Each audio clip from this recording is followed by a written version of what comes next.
अपने घर आने पर हमारे देश के हर देवता की अलग सवारी है। शिव बैल पर चढ़ते हैं। उनके एक पुत्र कार्तिकेय मोर पर और दूसरे पुत्र गणेश चूहे पर, लक्ष्मी उल्लू पर, यम भैंसे पर, भैरव कुत्ते पर, देवी सिंह पर और विष्णु गरुड़ पर छोड़ो देवताओं और उनकी सवारियों के किस्से को, आओ अपनी कहानी कहें। एक बार विष्णु भगवान को किसी मामले में सलाह की जरूरत पड़ी तो वे गरुड़ पर चढ़कर शिव के घर कैलाश जा पहुंचे।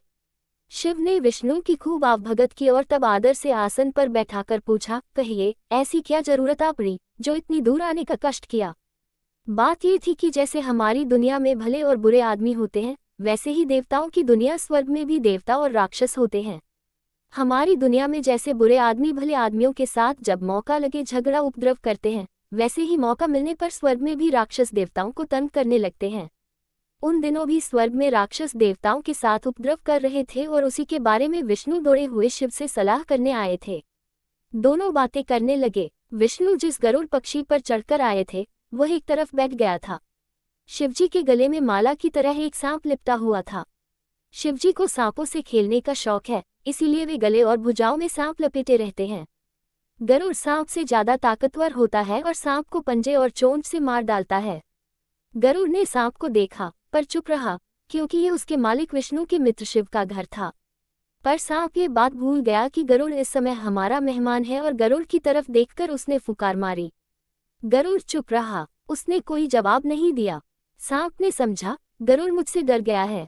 सांप ने फिर फुकारा और वह बार बार पुकारता ही रहा।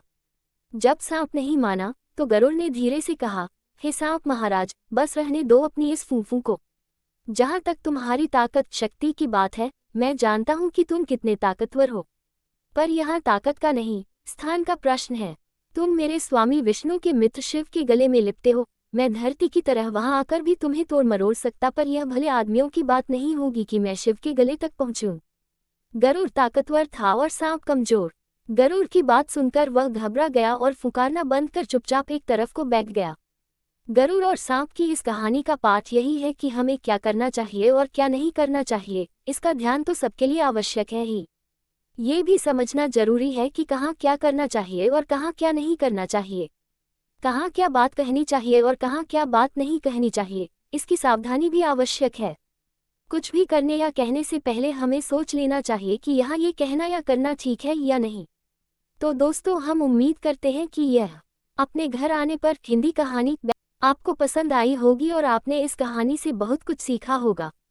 अगर कहानी अच्छी लगी हो तो अपने दोस्तों के साथ भी शेयर जरूर करें। अगर इस कहानी से संबंधित कोई प्रश्न या सुझाव है तो कमेंट में जरूर लिखें। हमें बेहद खुशी होगी। धन्यवाद।